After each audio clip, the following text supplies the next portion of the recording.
What's up, good people? You are listening to All Burgundy and Gold, everything powered by the urban sports scene of Fox Sports Radio, 96.9 FM and 1340 AM, Hopewell, Virginia. I'm Mo, joined by our co-hosts, George and Glenn. Bole's out today. What's going on, fellas? Nothing much, man. Another night we can talk Commanders football. That's what's up, man. Always fun when we can get together and talk Commanders football. Yes, sir. What about you, George? Oh, it's good. It's good to be on with you guys, and I have to say, y'all held it down great last Thursday night when I was out at the A10 tournament. I listened to that show. What was it? I listened to that show on Monday as I was getting back, traveling back, and really enjoyed listening to that. There hadn't been a lot of interludes from me from the NCAA tournament. I made sure to listen to you guys and then listen to the show that Wole had on the urban sports scene, and it was a pretty nice catch up for me as I'm sort of getting myself back into football as the basketball starts to recede a little bit after this weekend. Yes, sir. Good to hear that. Man, speaking of catching up, man, listeners out there, please subscribe to our podcast on Spotify, iHeartRadio, Apple Podcasts, and other podcast platforms. Just search All Burgundy and Gold, everything. Also, tweet us at ABG_everything and hit us up on IG and TikTok at ABG_everything. Make sure you guys also subscribe to our All Burgundy and Gold Everything YouTube channel as well. If you're feeling generous, hit us up on the super chat on YouTube and we'll definitely prioritize your comment. We are also streaming live on the Urban Sports Scene X account. It's time for the pregame, Glenn. Here's what we have on tap, right?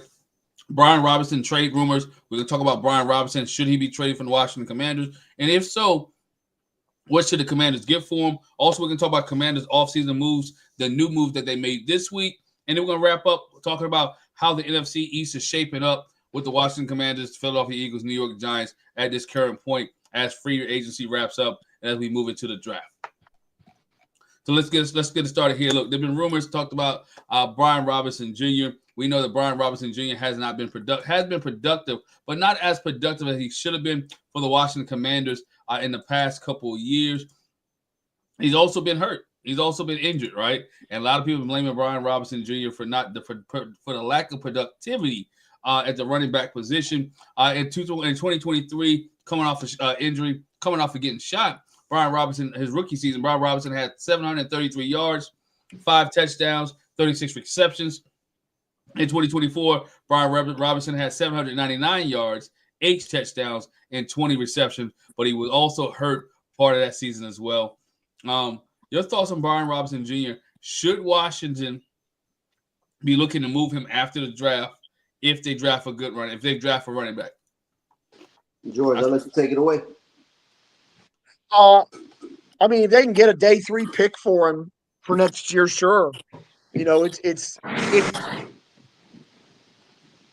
hard to trade for running backs because there's always going to be so many that are drafted, and there's always going to be some that are out there on the street that somebody think they can get something out of. I mean, Brian Robinson's shown you that he can be that he can be a pretty good running back in this league, and he's got talent. And I think something we've talked about during this offseason is how, you know, the struggles the offensive line had probably affected him more than any of our other running backs. So another team could look at him and see something that they can get out for him. But I think beyond a 5th or 6th round pick, I think that's probably about as good as you're going to do. Because, again, it's hard to trade running backs in this league unless it's one of the very best ones because anybody can find a running back anywhere just about. Glenn, you?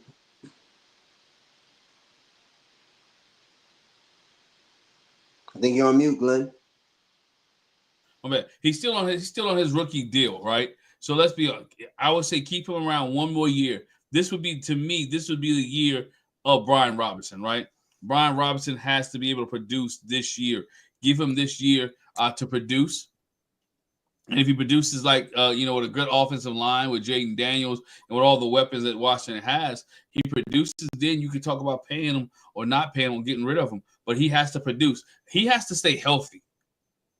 He has to stay on the football field. He has to not be able to put the ball on the ground. His confidence has to be there, right? There's some things with Brian Robinson that he has to be able to produce and the 733 yards or the 799 yards this year is great. He could have been 1,000-yard back. And the reason that he needs to run and produce is to take pressure off of Jaden Daniels. Your quarterback shouldn't be your leading rusher on your football team if you're the number one, if you RB1. Right? He shouldn't be if you RB1. You don't want Jaden Daniels to take that many hits. And yeah, he runs at good times, but at the same time, Brian Robinson Jr., decent back, needs to step up. And let's be honest, he doesn't have the breakaway speed that we talk about neither.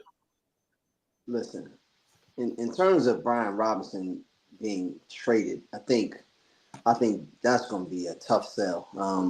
I've probably been the hardest on Brian Robinson. I know the first year he had the incident on 8th Street. We can't hold him that against him. He toughed through that, and he came back mid-season. And I think it was like week 5 or week 6 he came back, and he played to the tune of 12 games. So it was like, that was 5, yeah.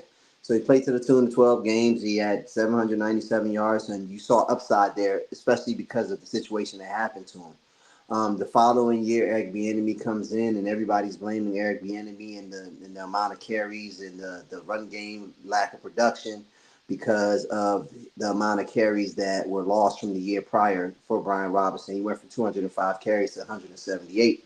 And then last year, another 799-yard season. That's just what he is, guys. We have to accept it for what it is. And I heard you say that this is it. This is give him one more year. Well, Glenn, hate to break it to you, this is the last year of his rookie deal. He was a mid-round pick, so they only get 4 years. This is his 4th year coming up, so he has to prove it. He has to prove it this year. He has to prove it this year, or they're going to let him walk. We've been talking about it all off season that this team needs a dynamic running back, and they're in position to get one. I don't see Brian Robinson as anything but a back that has to split carries. I don't think he can take the whole load for any team, any franchise. He hasn't proven that in Washington, nor is he going to prove that any elsewhere. I don't think anybody's going to give him the opportunity to be a lead back for them. He has 4 years of, by the time this season is over, he'll have 4 years of wear and tear on his body. He did get in that incident where who knows how that affected him long term. But Brian Robinson is what he is. He's a 2-down back for the most part. He doesn't have any long run speed. You know how I liken him to? I liken him to a diet Najee Harris, right? Like they're both going to Alabama. I liken him to that. Like Najee Harris has a little bit more game and is a little bit more physical and is a little bit more everything. Probably not faster, but like Najee Harris is just a better player, a better version of Brian Robinson because he can eclipse 1,000 yards and he never misses games, right? With his big frame also, but like Brian Robinson Jr.'s trade market would be very, very, very scarce. All right, I don't think there'd be too many suitors out there for him. If this team wanted to trade him, they would basically be giving them away for pennies. So let him play it out.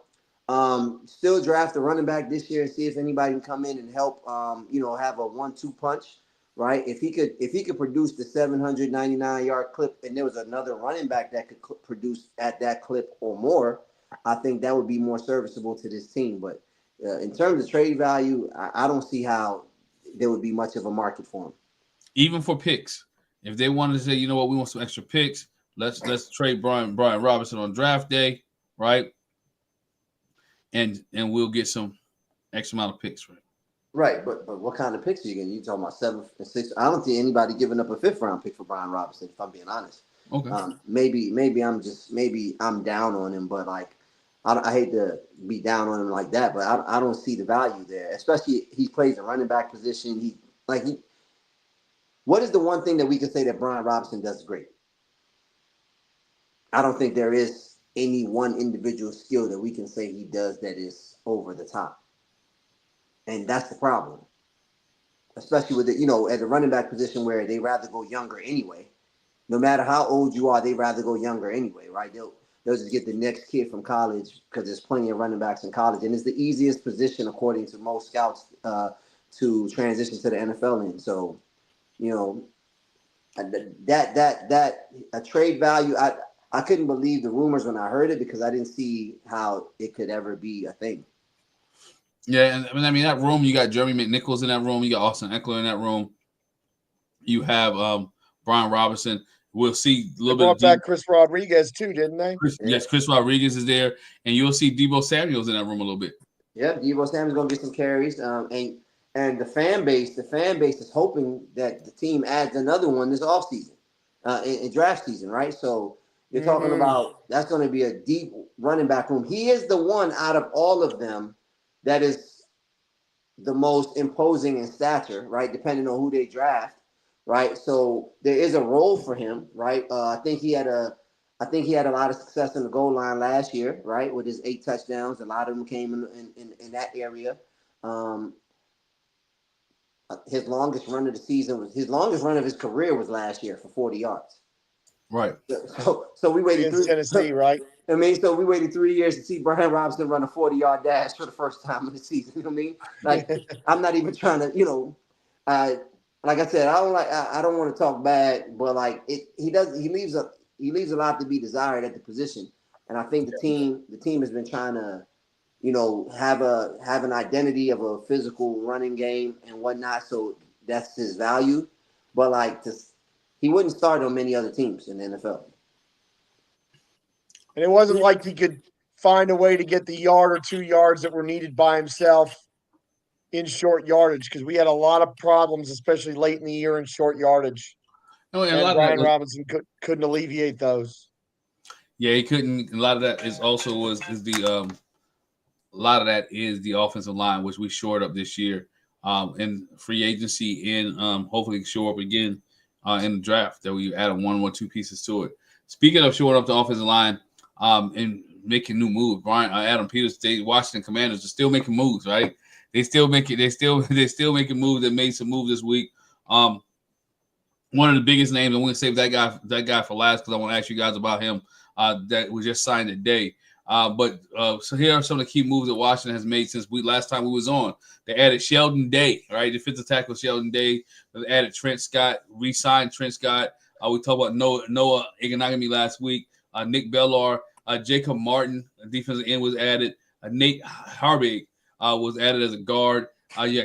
Colin Farrell is coming back to Washington as a DN. Jalen Holmes is also coming back. Forrest Sorrell, offensive tackle. And then you had the signee that everybody likes to talk about coming out of retirement. Coming out of retirement to join a wide receiver room, and former coach and former Dallas coach Dan Quinn. Your thoughts on Michael Gallup, and what does this add to the Washington Commanders receiving room? Take it I away, mean, for George. me, I'm kind of glad to have him. He was, if you just look at how he played when he played against us, there were a couple of games against us that he was really good. And you know what? Given his injuries, a year off and then coming back, probably a smart move for him. He's gonna maybe his body's more healed up and he'll be a bit fresher. He's not going to help us in terms of speed, which we need at the receiver position still, or we might lack a little bit at the receiver position still. But he's very skilled, and he was certainly productive with Dallas. And I think the fact that he wanted to come and play for Dan Quinn. There's another one. So many of these guys really like and are very loyal to Dan Quinn, and it's great to have a coach like that.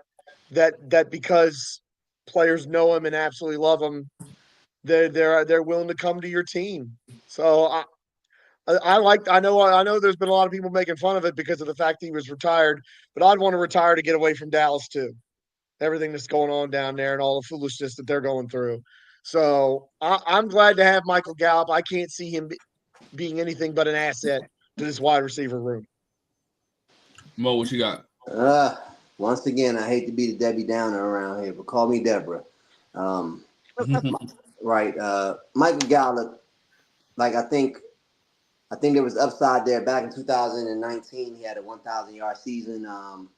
He followed that up with another solid season of 800 yards in the Dallas offense. But then he got hurt, right? And ever since he tore that ACL, he's been a shell of himself. Um, he went on to play 3 more seasons since the ACL injury, and then so I can't completely blame the ACL anymore, right? Right. Um, I just can't say that it's lingering effects. Like, he's just not the same player anymore. Is either it's taking a toll on him to the point where he's not the player that he once used to be. But he ended up signing with the Las Vegas Raiders last year to go contend for a position last year on this, to be the third receiver behind Devontae Adams and Jacoby Myers. And in training camp, he retires abruptly, right? And to George's point that everybody loves Dan Quinn, I see it the other way. I see it as this is probably one of the only teams that would have gave him a shot because of familiarity, right? Um, like there's like low risk, high reward there if he can regain his form. But you have a crowded wide receiver room now, right? You have Terry McLaurin, you have Debo Samuel, you have Luke McCaffrey. You signed Noah back, right? You have Osborne, you have Michael Gallup, and I forget who the other. McCaffrey. You have me. You have Luke. So like he took a year off, gonna have to come learn a new system, right? Even though he's familiar with the head coach and some of the other coaches, he's gonna have to learn a new system. I don't see where there's enough reps and enough balls for him. I see this as a camp body, and if there's something there, then cool. If there's nothing there, then they can just cut their ties. At best, he's a practice squad player, I believe, right? In the same mode of like the hype that Martavius Bryant got last offseason.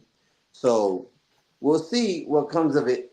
But like his best days were 6 years ago, guys, in 2019. Like I think that's a lot to ask for a guy that sat on the couch last year. Even though sitting out a year when you're hurt, he should have did that probably in 2020 when he sat out and not rushed back, because I felt like he rushed back from that injury that year, and he came back and played 9 games, but he never regained his form, and then you know what that is. So Well, I think what he adds to this team is you can't say it this way. You can't put 100% stock in Noah Brown because he's injured. You can't put 100% stock in Debo Samuels because he gets injured. So you have quarterbacks that are there. You have wide receivers who are there who may not be able to finish the season. So that gives you a veteran wide receiver who can step in, same as we saw last year with Jamison Crowder, right? Saw Jamison Crowder late. Jamison Crowder's back. I meant to say that. That's what I was looking for. Okay, but he's spot punt return guy. He may, I think Gallup can add something to this room. I don't think he is your. Of course, he's not your top three, right? But he can push. He can maybe teach Luke, teach some of the other guys. He can push some guys, and then he's cheap. You only think he's making the league minimum, veteran minimum, like $1.2 million. No, for sure, right? So you're doing a favor. You're helping a guy out, and so he is he's a quality receiver. Got good hands. I think. Right? Quality receiver with good hands. Give a man a shot to earn a spot. I'm with you on that. That's all it is, though. I'm reacting to the fans who are hype about it. Like, it's hard to be hype about it given the history. You talk about a receiver that's not available. He hasn't finished the season in 5 years. Right, and last year he hasn't played a full season, so he's in that same boat also. I will say that part of his game that I really like is he does well in the contested catches, right? Right. He uses his frame really well. It's something that was a key attribute of his coming out of Colorado State when he came out. He put that on display the year that he was, I believe he was the number 2 receiver. I think that was CeeDee Lamb's rookie year or something like that. Yeah, CeeDee Lamb's rookie year or so. That he put on no, that was like yeah, that was like the year before CeeDee Lamb's rookie year. Right. So him and Amari Cooper, I believe, he showed that he can go out there and ball. But like I said, that was just a long time ago. It's hard to rely on that and think that he can go back into that well, right? He's been 6 years from his best self. So I see another body in camp. I see a different kind of body in camp, right? He stands at 6'1", 205. So He'd be the second biggest wide receiver in the room, behind Noah Brown. Right. Right. So he gives him that element. Last we saw him, he was leaping over somebody to go get a ball, which he did very well. So, like I said, it's a low risk, high reward type deal if he ends up making the team, right? If he ends up making the team and he gets a spot, then he's a different kind of body. He has experience, and like you said, he could be an insurance policy if any receiver But goes down. he has to play offense because he's not a special team guy. Yeah, and that's another thing. He doesn't play special teams, so he doesn't play special teams. So he has to either make this team as a wide receiver or go find help, go find somewhere else. George, your thoughts? Oh, I think everything Mo says is fair, but I do think as a veteran presence and somebody that knows Dan Quinn well, and I think I think he can help these receivers. I think he's somebody that has. I mean, it's a long time ago, but he has performed at a very high level in this league, and I really feel like maybe this is Dan Quinn doing a favor, and Mo's right, and we're one of the only teams that would sign him. But to come out of retirement after a year, they've got to have some kind of a plan for him, or he's got to have some role that they see that with him that where they feel like he can contribute and stick on this team, because it would just seem kind of crazy for him to come out of retirement, be a camp body, then get cut, as a for instance. So that's kind of what I'm basing it on. Is I feel like that they've got some idea, or maybe it's just insurance for the other guys. Maybe that's all it is that it's insurance in case Debo and Noah Brown get hurt again. Maybe that's what it is. It may be insurance. Let's go here. Paul says this. Paul says, I hope they draft a wide receiver with speed, which they definitely need. Somebody who can blow the top off a little bit. I mean, Debo's your guy, but they don't have that his name, big body. He's already on the roster. His name is Terry. Tell Jaden to throw it. Hold on, man. See, I see Mo. I gotta go. You know me. I go get. Only time we ever see Terry turn on a Jets was on that wide receiver screen. Any other time, Terry McLaurin is getting caught, and you know this, and I know this. Terry McLaurin is getting caught. He ain't blowing the top off. Tell Jaden to throw it. Terry will go get it.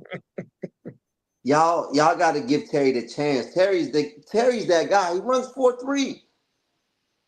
You got to give him that opportunity. We've seen a lot of deep balls this year, but they ended up being in the end zone, or they ended up being like on a sideline, right? So he couldn't continue the run after the catch, right? But like the Cincy play that we all saw the legend of Jaden Daniels come alive in, like any more field, Terry's out of there. Terry's the one with the speed. Like we keep saying, we need a receiver. They need a receiver with speed. But you gotta have more than one though. No. You gotta have more. You gotta have more one, because we know how Terry's gonna be. You know how you got a guy on the other side, right? Noah was kind of successful. He was not because he had speed, because he had a big body. If Jahan Dodson was the year that we didn't have a quarterback. Sam Howell was a quarterback. Jahan was the other guy that could blow with speed. Diami was your speed guy. Diami is your speed guy that they let go. I think that Terry's being used wrong, is what I'm telling you. He can't go on the slot because you got Debo now. Especially if you're going to just leave him on the left side of the field. Give that man a couple of down the field throws. You know, him and Jaden had to get their rapport together early. There was a couple of attempts that, didn't manifest, but there was a lot of attempts that just ended up in 40-yard catches. But like, if you give Terry some runway and Jaden rips it with his arm talent, I can't imagine that wouldn't work. The way that Terry knows how to run routes, you can do a lot of double moves. You can do a lot of deeper posts and things like that. So I think that's a schematic thing, right? At first, it was that Terry didn't have the quarterback to throw the ball with the Heineke's and the gauntlet of quarterbacks that he played with. But now that he has one that we know can actually let it go, that's going to be the evolution of Jaden Daniels' game, is to get the ball to Terry McLaurin. Most teams don't have that many speedsters either, Glenn. You keep saying they need another one. Most teams don't have that many speedsters. Most teams have one guy, and especially if the one guy is your guy, they throw it to him. Terry Cincinnati got two. Cincinnati doesn't have two burners. T. Higgins is not a burner. He's 6'4", and he's too old, and he can get down the field. We get down the field and get us open. But we also don't see we don't see Jamar Chase taking the top off the defense. Jamar Chase does a lot of his damage after he catches the ball. I get where you're going with it. He can run 4.3, but Jamar Right. Chase his game is intermediate. He had 140 catches last year. That's not, 140 catches is Well, not a burner. but that's all we see from Terry too, though. Catch your intermediate and get as many yards as he can get. And then, but like I told you, we see Terry. I know he runs a 4.3, but how many times last year did we see Terry get caught on passes that some receivers would have scored on?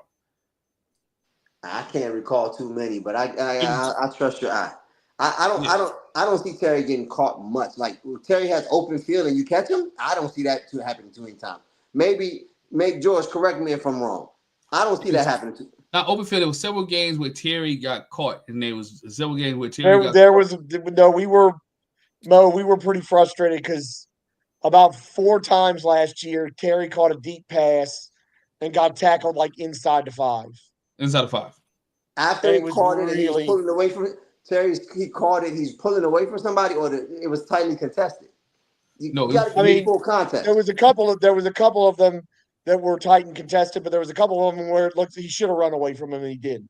he didn't. Okay. But I do have sympathy for what you're saying about Jaden needs to throw it, because there were also a couple of times where even though it wasn't Jaden's, it's not the way Jaden wants to do things.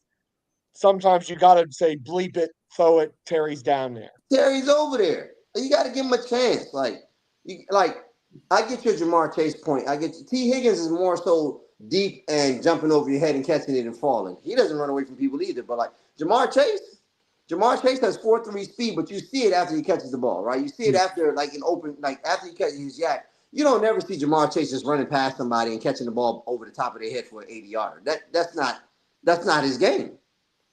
Like that's not his game. Like, but he has a quarterback that will rip it every once in a while, and you will see 1 or 2 of those. And that's what gives him the complete package. Like now that Jaden Daniels has got past his rookie year, he has an offseason to watch some film and see where he can get better at it a little bit. I want to see that part of his game. That's the evolution of his game, right? That's the next evolution of his game is for the deep passes to not just be a Hail Mary. True. Paul says this, man. Paul, shout out to Paul. Paul said Terry get caught because he transferred from catch to speed. His transfer from catch to speed is slow. I give you that. It's because of the way, you know what it is? It's because of the way Terry catches the ball. It's because of the way he catches the ball. He's not always the best hands catcher, if we want to be honest. He's a body catcher. Yeah, he's a body catcher, right? He's a body catcher. He likes to make sure it's corralled in. Then he has to situate the ball, and then he has to get to top speed again. And that's transfer.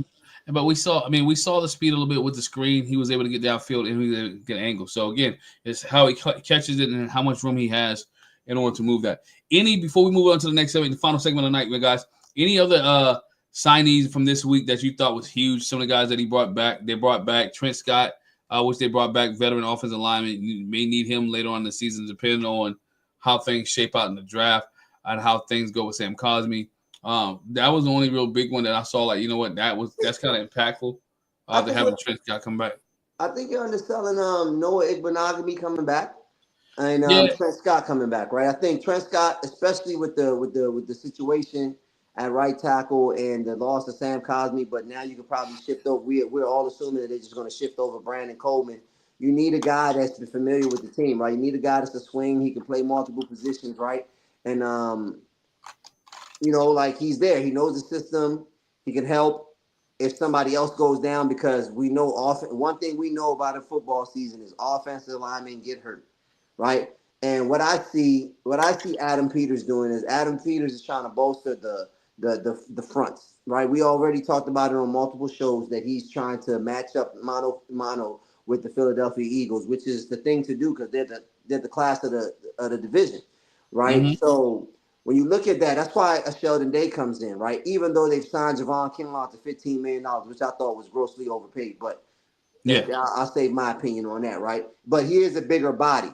He is a bigger body. You have $22 million 94 over there. I won't say his name. You have Newton, who you spent the second round pick on last year, who would have been a first round pick had it not been for an injury coming into the situation. Right. You signed another D tackle prior to, so like he's clearly trying to get the depth in the middle of the line on both sides of the ball, right? The trade for Laramie Tunsil was a big deal. So he's trying to get as many bodies in there and see what works, right? Because he's without a Pro Bowl guard for the year. So I think that those signings are vital to this team because it states the identity in which they feel this football team is going to be. They need it to be a tough-minded, rugged running kind of team where Jaden can then do what Jaden does, right? But Noah Igbenogany, for me, I believe was a good pickup, even though ironically he lost his number because technically Debo Samuel's trade went through last Wednesday and Noah wasn't on the roster. By the time that he signed on Thursday, numbers were gone. He probably would wear number 11 and replace Chin in terms of that jersey. But I feel like he missed some money. yeah. He missed some money. I don't think it was some money involved. He wasn't on the roster. He didn't have to give up the No, I'm number. saying that's why he missed some money because he was on the roster. He could have sold it to Debo. There it is. He missed some money. So I think that he played well towards the end of last season. He did. Right. I think that once they made the switch from him on the outside to Mikey on the outside and him on the inside, I think, he gave up some plays. He left some meat on the bone, of course. He's not perfect, but he has former first round pick pedigree, right? Yeah. And there's something there to make him go in the first round years prior. And I think last year was his most solid season that he played. So him coming back and not the team not changing too much in terms of the roster configuration in a position like that, I think bodes well. And in addition to the addition of Jonathan Jones, right now you have a two-way go in that slot that you can use, right? Like the artist formerly known as number 25 is no longer here, so a lot of fans can breathe a sigh of relief. But so now you have veteran experience. You have somebody that knows the system, somebody that gels with the defensive coordinator and the players, and he could add on to what he did towards the end of last year. So even though it's not a new signing, it's somebody they brought back an old face. I think that Noah Igbenogany's pickup or his re-signing was very good for the team. Let me cast a vote for Nick Bellore because of how important special teams are, how good our special teams was, except for place kicking last year, and just how important that's going to continue to be as we try to close the gap on Philadelphia. So I think everything you said about Noah Igbenogany is correct, and certainly Trent Scott. I mean, Trent Scott had to step in there in a very tough situation. Yeah. An NFC Championship game, and he put in a pretty yeoman effort on a day that was a real tough day for a lot of commanders down in the trenches. And so we got to tip our cap to him that they're bringing him back, and also Nate Herbig, because I think that's an admission of that what we felt about Sam Cosmi and him maybe not playing at all next year. Yeah, I think you don't bring a guy. I think you don't bring in a guy like Nate Herbig because they still may draft a guard too. Don't think you're doing that if you're going to try to hurry Sam Cosmi back. I think that's a kind of an admission that they're going to take their time with Sam Cosmi, which is what they should do. Yeah. I think they should take time with Sam Cosmi. I thought I was going to say the same thing, Jared. George Herbig is a good one. As an offensive lineman coming from Philadelphia, he has a applement. The attitude that you're looking for in this line. You got a new set of linemen. I think this line that Washington has now, you're going to see more aggressiveness. Not saying that last year's line was soft, but there wasn't this year's line, right? This year's line, you have guys who are Pro Bowlers, Hall of Famers, future Hall of Famers is on this team, offensive line, and you should see a greater push. You should see more holes opening up, and we shouldn't see Jaden Daniels having to run for his life or get hurt. Jaden Daniels won't get sacked 41 times this year. I'll tell you that. Yeah, I don't think he get sacked 41 times this year. Well, all those wasn't on the offensive line anyway, but that's a different podcast. Some of those was on Jaden. Hey, that's the woes of a rookie quarterback, right? So, but you're talking about one of the most dynamic seasons that we've seen. So I think that a lot of these additions are for depth. A lot of these additions are for the aspects competition of it all. Yeah, competition of it all. The aspects of what they saw last year, right? As availability dwindled at certain points. You want to make sure you have eligible players that are of a certain caliber so you can sustain whatever it is that you need to sustain. Will they play like the starters? Probably not, but you don't want it to be such a drop off, Yeah, right? you don't want to drop off. You You want to don't have want it to depth. be such a drop off. So I think that the Sheldon Day signing, I think that the Trent Scott signing are going to go a long way on the fronts, and Noah Monogamy, and then you guys telling me about Nate Herbig, which I wasn't familiar with this game, so they'll be looking forward to that. Definitely. Um, As we know, we talk about that. What areas they added some new pieces. What areas do you see still need to see Washington need to improve before the draft? Now, I don't want to talk about in the draft. Before the draft, is there anybody else out there that Washington needs to pick up that's a free agency now that has not been picked up that can help them improve? We'll hit that real quick. I mean, there's a lot of guys. There's a lot of former names Pro Bowl names that we know, but like because of the fact that they didn't go after them at this point, I don't think that they're in play going forward, right? Like, Right. so before they brought back the Igbonogamies and all of that, I thought that there was something there with Stephon Gilmore because of the Dallas connection, but Right. they chose not to go they chose not to go that route. Oh, Drake just upset Missouri, but Yep. that's another show. So they chose not to go that route. I can't tell you no other position. I think they're high on McGee, so I understand why they didn't bring in another linebacker. They want to see what they got there. Well, they brought in Valor, but he's not. I don't think he's a starting caliber linebacker. Like you Right. said, he's probably a special teams guy. They brought in a lot of DNs, right? So a lot of DNs are going to get cut. Jalen Holmes came in. Cleveland Farrell is back. I don't know what they brought him back for. He didn't do anything last year. What do I need to see that for again? Mm. They brought in Dietrich Weiss, though, in the last show that we talked about. I think he's going to be a little bit more stout against the run. He may not give you as much in the pass rush as Fowler did, but like I think the way he's going to play the run and his sheer size and his some of the upside that he had a couple of years ago is going to bode well for this team coming from. He was on those good New England Patriots teams. Mm-hmm. So if you're asking what they're going to do before the draft, I have no answer there for you, but I know what they need to do in the draft. They need to go get the best DN that they can find. Yeah, we'll talk about that a little bit later. That's another day of the show. Paul says this. Cam Robinson. Paul, hate to break your heart, but Cam Robinson got signed to the Houston Texans yesterday. Laramie Tunsil's replacement there. I mean, Yeah. and if you were going to do that with Cam Robinson, you probably wouldn't have gave up all those picks for Laramie Tunsil, even though he's not the caliber of player. Right. He's nowhere Yeah, I close. agree with Don't that. get me confused. Don't get that misconstrued. He is not the caliber of player. So if you can get Laramie Tunsil, you get Laramie Tunsil because he's been a perennial Pro Bowler, and he's done everything but be All Pro in this NFL. But Paul, the one kid that is out there, and we talked about it last week, is Mekhi Becton. Mekhi wants a lot of money. He's looking for a lot of this though, right? He's looking for $40 million, man. I don't think anybody's gonna give it to him. Somebody's going to give him some money. I don't know if he's going to get 40, but I don't think the Commanders should have paid that for him because I think that he was a product of all the greatness of the Eagles around him. He was still making mistakes last year. He was still making mistakes last year. But he's covered by Lane Johnson on one side, and he's covered by Jordan Mailata on the other. And he had Landon Dickerson in the middle next to him. So I think he learned a lot. Oh, but like he's a 6'6". What is he? No, he's like a 6'8", 350-pound guard. You're right. Paul corrected me, got me. He did sign with the Chargers about 2 days ago. Who? I forgot about Mekhi Becton did. He did? Yes, he did. He signed with the Chargers. He's out there. He is with the Hall Ball. He's with the Chargers. Good for him. Let's see what he signed for. Yeah. Let's see what he signed. He's out there with the Chargers. Why are you doing that, Mo? Let's do this. The NFC East has gotten. What do you think the NFC East is at right now? When we talk about other conferences, based off the free agency, the move that teams have made.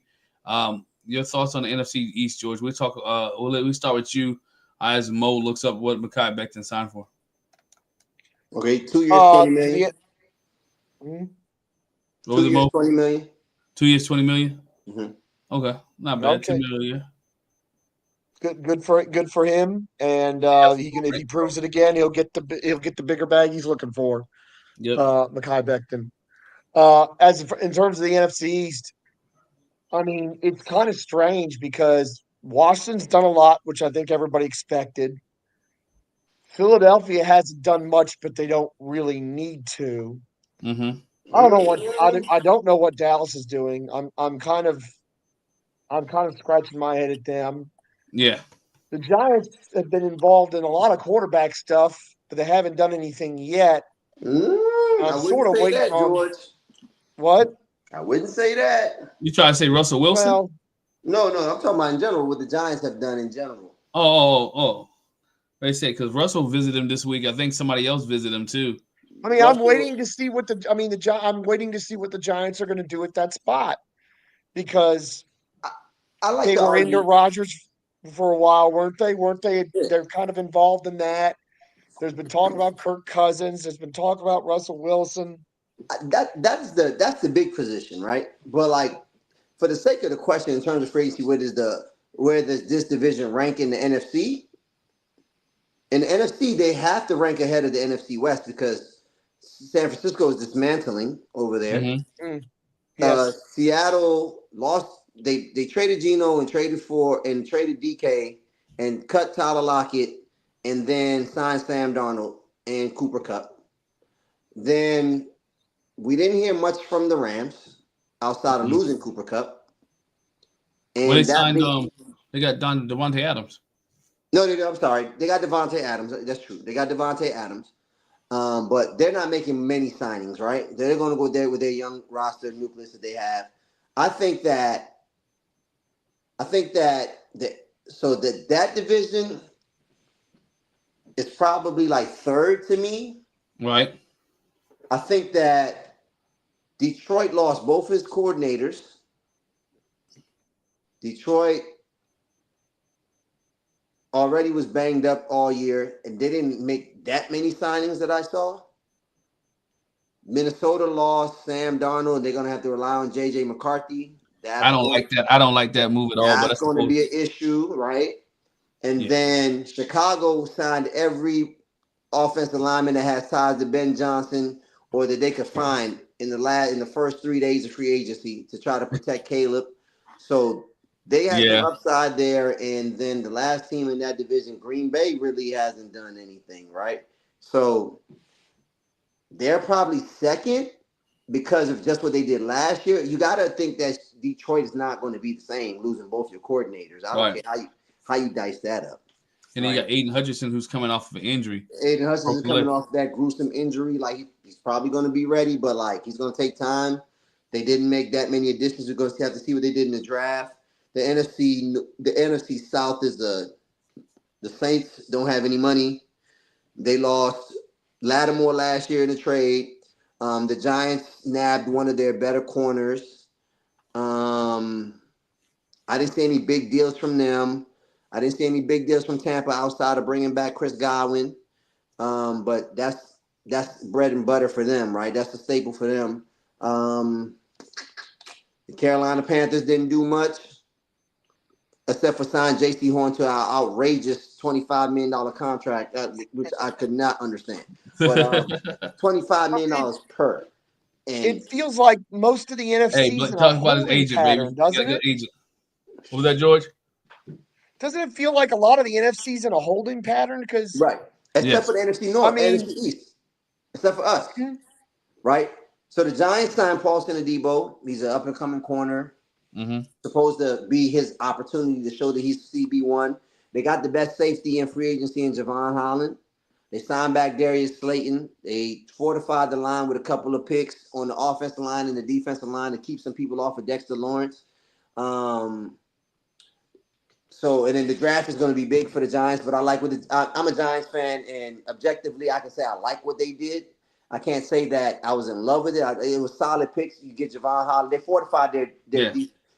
their weak point last year was their secondary, and they fortified that by getting one of the better safeties in the NFL to cover over the top. They got a corner that's very, very sticky in coverage when you look at the advanced analytics, right? He may not have, like I tell people all the time, he doesn't have a big name, but his game is pretty solid. So with that uptick in opportunity, should be something there. If Russell Wilson comes in, the quarterback thing is going to be the biggest thing for the Giants, and it's going to probably put the NFC East over the top because then that's going to bring some respectable factor to the Giants, right? Who were the lowly team of the division last year. The Commanders did everything that everybody thought they were going to do. The Eagles, I think, took a big hit. I don't care what anybody tells me. You can't trade away C.J. Gardner-Johnson, even though I feel a certain way about him. But you lose Darius Slay. Milton Williams left. Josh Sweat left, right?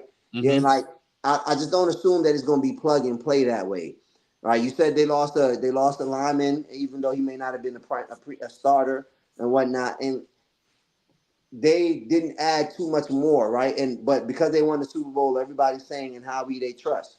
So all they did was re-up Saquon, give him some extra money, right? And that. So I think the Eagles lost a lot of pieces, and depending on how they do in the draft is going to dictate whether they can repeat or are as strong as they are next year. They lost Mekhi Becton, right? Yeah.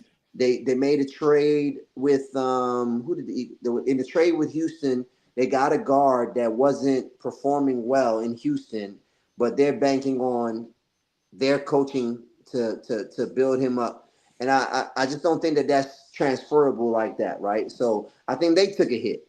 The Commanders The Commanders have made a lot of moves because they had to, because they signed 33 players last year, so they have to replace a lot of players because a lot of players are 1-year deals. But like a lot of these signings for the Commanders are depth additions. So like even if they're not like outrageously great starters, as long as they have quality players on the team, if you can field the team with just quality players all around, like it should garner something, right?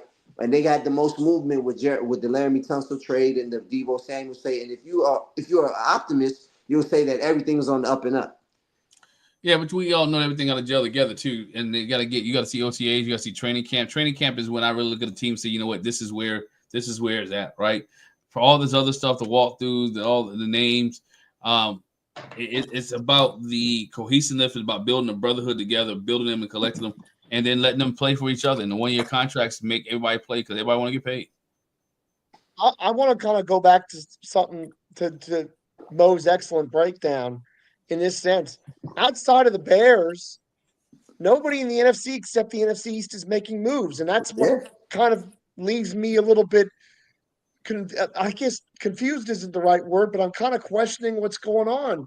You know, you would think, given the huge gap there was between the top of the NFC and really the NFC East and the top of the NFC North and everybody else, you'd think they'd be making a lot more moves than what they are. Yet the AFC teams were clearly busier than the NFC teams. Well, a lot of them were making big moves. Some of them looking for the draft because some teams are looking for the draft because what they need is in the draft, right? They're looking for that depth. No, and that's true. And we're doing the same. And I'm sure the Giants are doing the same. But, you know, it just seems strange to me that in an NFC that you've got one really great team in Philadelphia. You've still got Detroit, who's pretty good, but it's kind of wide open outside of that. Yep. You'd think some of these NFC teams would be working harder to try to do stuff in free agency to improve themselves. And by and large, they haven't, except for Chicago. Especially like Tampa. I thought like Tampa would be more active, right? Tampa signed Hassan Reddick to a 1-year prove-it deal, right? So giving him an opportunity. They still need a running back down in Tampa. Huh? They need a running back in Tampa. I don't know. Bucky Irvin ran 4,000 yards last year, and Rachaad White is still a good third down back, and he's still a quality starter if he wanted to be. So I thought Tampa was going to do more on the defensive side. That's what I thought. I thought Tampa will try to bolster that defense because Baker Mayfield played out of his mind last year. Yep. Baker Mayfield played out of his mind last year. They had a rookie 1,000-yard rusher. I figured maybe a lineman on offense to help with that. But they have weapons on offense that they like. They like Cade Otton. Mike Evans is always a 1,000-yard receiver. Chris Godwin coming back from his injury should put them right back in the loop. And they had the young boy, number 15 from the University of Washington, McMillan, who played well last year. So I understood not doing anything on offense, but I definitely thought they would try to do more on defense with that secondary. But I guess go ahead. I said that's what Todd Bowles for, though. And he's a defensive guy. My point exactly. But I guess they're going to do it in the draft, right? I guess there's no room to draft offensive players for them. Everybody is young or everybody's locked into a deep contract on their team. So their draft is probably going to be heavily defensive minded and in the trenches. So we'll see how that pans out. In the trenches, you got Vita Vea. I mean, Vita Vea is there. He's there, but he's not a sack artist, right? He's just a run stopper. He's a run stopper. He's a run stopper, but they put Hassan Reddick next to him, so that should probably do some things now. But I was surprised about it. To George's point, like I thought the AFC is a lot busier because the AFC has that gruesome gauntlet of quarterbacks, right? Like you have to get through it's like the Western Conference of the NBA, right? Like you got to get through some guys over there. You got to get through Lamar, Josh Allen. You got Mahomes. You have my man. I'm not gonna throw Bo Nix in there yet in Denver. But you go, and that's just the lower, even the lower tier quarterbacks in terms of the younger guys like Bo Nix, like CJ Stroud, right? CJ Stroud. Like some people will argue Justin Herbert if you're not talking about a playoff game, right? Joe Burrow. You got Joe Burrow's in the elite class, so like you have a gauntlet of quarterbacks you have to go through just to get there, right? And that's what made the Cincinnati's offseason so weird to me. I've been talking about on any platform or with anybody I can speak of. Like they just literally brought back the same team for more money. Yeah. And as if they lost 4 games last year where they scored over 33 points. And they're allegedly going to be letting their best defensive player go. And if they they're going to let Trey Henderson go. They can't do that. That's stupid, man. Glenn, Joe Burrow's under contract for $55 million. Yes. Jamar Chase for $40.2 million. Yes. T. Higgins, $28.8. Yes. They even signed Mike Gesicki back at for $25 million for 3 years. So that's about 8 and some change. Orlando Brown Jr. makes like $17 million a year. That's like $150 million out of the $275 for the cap. Tied into to 5 offensive players. Yeah, but he's gonna ask for some more money, but I don't think Cincinnati will give it to him. I think he does stay for this season. Who? But you really think so? You think everybody walks it back and kisses him? Henderson was number 2 in Defensive Player of the Year voting last year. They got to pay him or they got to trade him. It's no way I'm playing. He's playing. It's no way. He's gonna play. No. He got to play that contract. Everybody got to look at this, man. And this is what happened when you sit out or you hold out. There's some players that do that never come back. Look at Le'Veon Bell. Career, never see him again. He's a running back. This dude just led the league in sacks last year, Glenn. They got to get that man some money. They're going to have to pay him. They got to pay him or they got to trade him. Can they franchise him? It's not that year yet. He has a year left on the contract. He's got 1 year left on the contract. Play your contract out. He can play his contract out. We work it out in the middle of the season. Absolutely. You'll see them in the middle of the season working that deal out, but he won't have it before his camp. If I'm Trey Henderson, you know what I'm going to do? I'm going to do what Chris Jones did last year. First game of the season, I'll be in the owner's booth. Y'all figure this out. There's no way I'm playing. No way. I second in Defensive Player of the Year voting 17.5 sacks. I got 35 sacks in the past 2 seasons. I got more sacks than Myles Garrett. He's got $40 million. Right. No, sir. I'm not playing. Good luck. Good luck, Joe. I'm sorry. Hey, we'll see, man. A good show, fellas. A great show. For those who came in late, we talked about there is no official rumor on Brian Robinson Jr. We were just talking about what if should Washington trade Brian Robinson Jr. And if they do, what would they get for him, right? Because they got a lot of running backs in the running back room. And you can find, and this draft has some very good running backs. Plenty good. This draft has plenty good running backs. And Washington sits at the spot where they could get have a potential to get a pretty good running back. And we'll see how they move and how maneuver. But if you bring another running back in, you got a lot of guys in that room. Chris Rodriguez, Jeremy Nichols. You got Deebo Samuel might be in that room for a while. You got Brian Robinson Jr. You got Austin Eckler. So it's a lot of people in that room. And so you either push each other or somebody goes home. And we know this team and this administration like guys who perform. Somebody getting cut and somebody going to be – and 2 people going to be on practice squad. Santiago, I agree with you. I think they like B-Rob. I think everybody likes B-Rob. Is a difference between liking and you being able to perform. And I think that's what they need. He needs to come out. He needs to come out the gates blazing, and so we'll see a training camp. And somebody may give him. I'm not 100% sure. I'm not going to hold my breath that somebody's going to give Washington anything for Brian Robinson. So I hate to say it, Brian Robinson. This is his last year in the Commanders uniform. Yeah. You can book it. You can book it. And y'all remember Mo said it here in March that Brian, this is last year, and then we come next March and Brian Robinson signed. I'll be like, Mo, remember? No, I was kidding. Hey, George, take us out of here, man. Take us home. You have been listening to All Burgundy and Gold Everything, powered by the Urban Sports Scene. It's Fox Sports Radio, 1340 AM. Remember, you can remember to like and subscribe here on YouTube. Follow us on Twitter at ABG_everything with 3 R's. Also, the same account on Instagram and TikTok. Follow us there, like our videos, and share them around. Thank you for listening and being part of the conversation tonight. We'll be back. I'm sure we'll be back next week with something for you. Thanks, everybody.